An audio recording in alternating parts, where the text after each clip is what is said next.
3, 2, 1.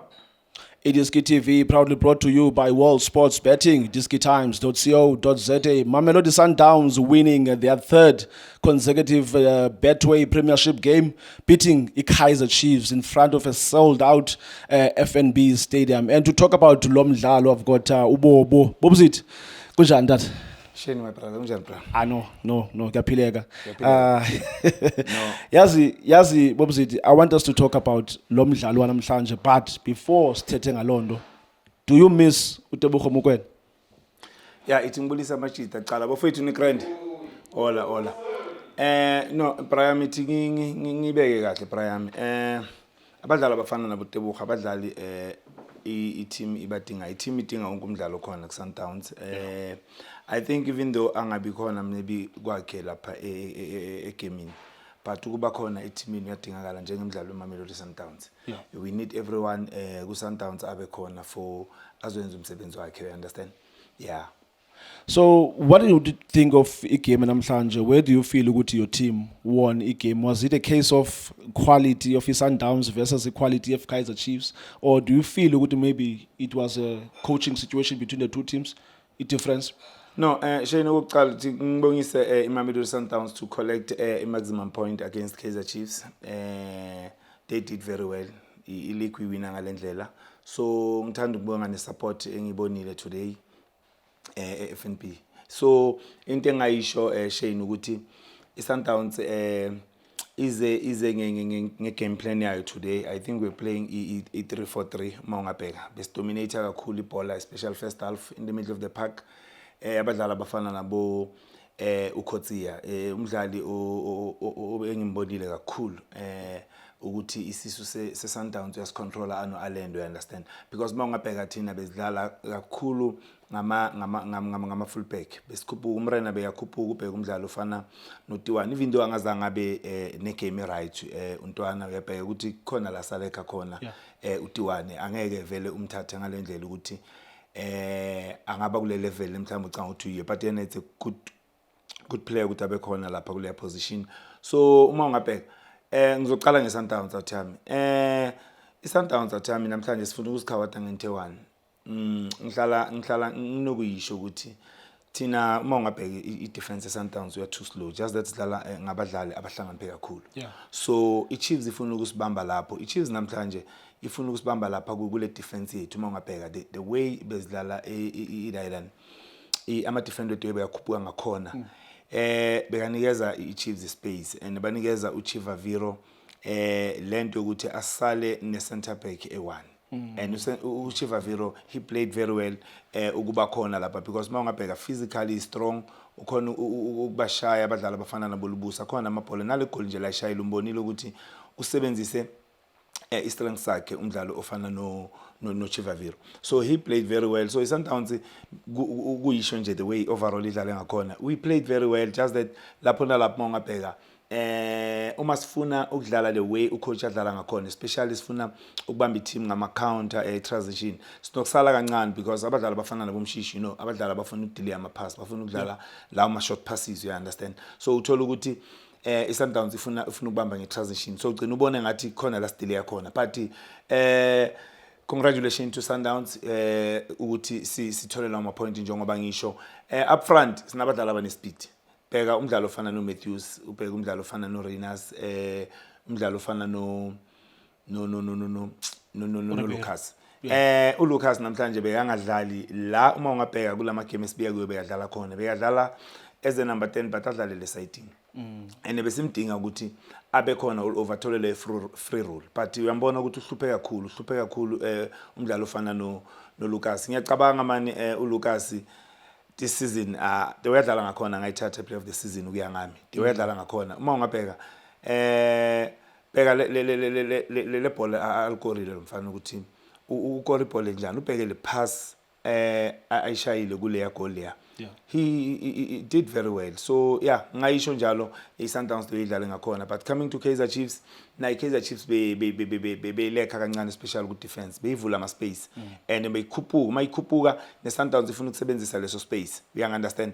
So ila ngibone khona ukuthi iSundowns nayo ingayiwina leyo game ngalapho kulela side le Chiefs especially ku defense because nabo beba nokuvula kancane and bangakhona ukuthi bakhavane uma ungabuka umdlalo ofana nitubani lentwana bedlala iwinga ku left bese idropa ubani uDuba beka drop azo assist umdlalo ofana no Cross why umrena beyakhuphuka kakhulu so that is why ubona ukuthi beyangakhona ukuthi offensive enzeni ahluphe kakhulu because ukade umuntu ofana nomrena le speed lesanaso and iSundowns imnikeze lesa space ukuthi asebenzise you understand so ne Chiefs ayizange bebet ngalendlela well done to coach Unabi uyabona kunemehluko let us be honest kunemehluko unale Chiefs esibonayo for mina ngibona idlale ngcono it was not an easy game for iSundowns ukuthi iwine le game it was a tough match uma ungabona some of ama player iSundowns athola ama yellow card ngama time wasting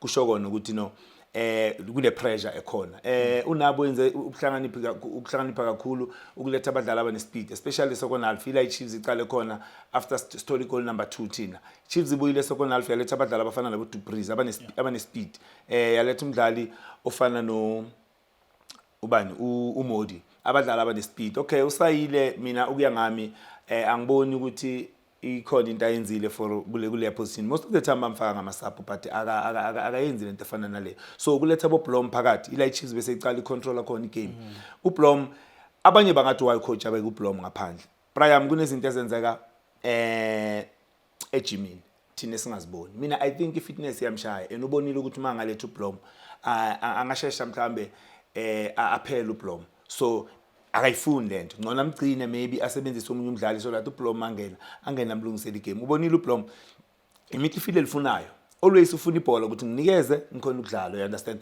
unlike abadlali abayi2 abafana noMarty noCastillo bonke abekho good especially uma bamba ibhola ngifuna ukutshela amanga ukuthi balisebenzise kunzima so ilento engisho ngithi mina ukuyangami ngubobo bengicabanga ukuthi man why bangabi fair angazi ukuthi ama qualities anawo umuntu umdlalo ofana noMarty ukuthi athathe umbelt yiwapi phela kunezinye izinto ukuthi uthole umbelt is not because of mhlambe udlala kahle kuphela babuka ne discipline you understand mhlambe khona lokanaka umdlalo ofana noMarty singakwazi but for mina ukumenzela ifavor why bangayithathi le umbelt bayinikeze umunye umuntu so that akhona ukudlala ibhola lakhe because manje ngibona ngathi pressure phela umbelt kunokuthi ikumotivate kunokuthi kubulale because sometimes ufuna ukudlala the way ungajwayela ukudlala ngakhona because ufuna ukuprove point I remember coach Pitso wayithatha umbelt ku Modise because of bathi mabambuza wathi no uTeko akadlala ibhola lakhe ngifuna uTeko adlale le bhola lazi akwazi ukuthi kumele ayenze ama mistake because now usaba nokwenza ama mistake because of uyi captain he must lead by example you understand so but today akazange abe bad ngalendlela mhlawumbe maza ngayo but uyazi man midfield the Chiefs especially going forward in a problem especially ukuthi bangadlala lawo mabhola ngaphambi ukuthi mhlawumbe lethe umdlalo ofana no Blom. Yeah, yes. Before we take the arcade about the Sundowns, I wanted to umxelele about the importance of Umdu Shabalala. I think it was very important namhlanje for Kaizer Chiefs, and one of his good games, in my opinion, Nkedas Bugela for Yena Kaizer Chiefs. I think namhlanje he rose up to the occasion. How important is he for Kaizer Chiefs going forward?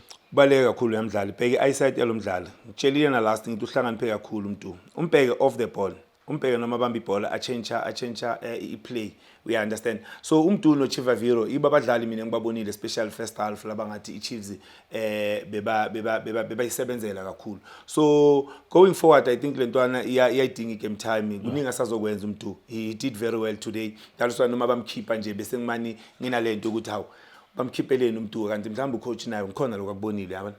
And yazi Bobzit, I asked Machaka about it decisions ka referee namhlanje, but I want to ask you as a Sandawana, do you feel ukuthi ureferee namhlanje i-result namhlanje was influenced mhlawumbe in a way by ureferee based on the decision azithathele namhlanje?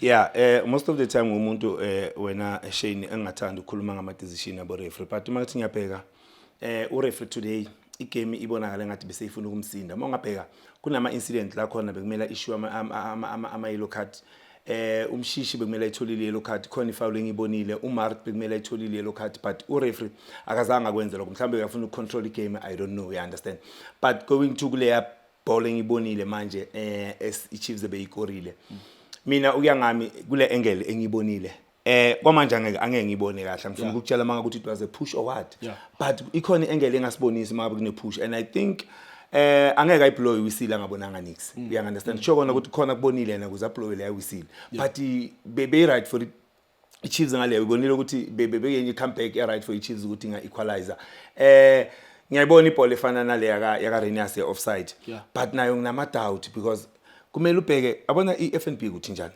inama box la kule loan so bheka the distance that's why ngitamanye ama angle ngiyakubonise kahle I think kumele ubheke the distance yeka abadlali abangale phezulu aba interfere ku play bheka lo muntu o interfere ku play nale defender iChiefs ebeyikhona ukuthi uphambi kwalomuntu o mhlawumbe uselanini o usemuva before ungaqala mhlawumbe ube nalento ukuthi no kungaba kwi offside or kungaba ngasi offside you understand so I think kule ishabo referee yo le bra mina engayisho sheni.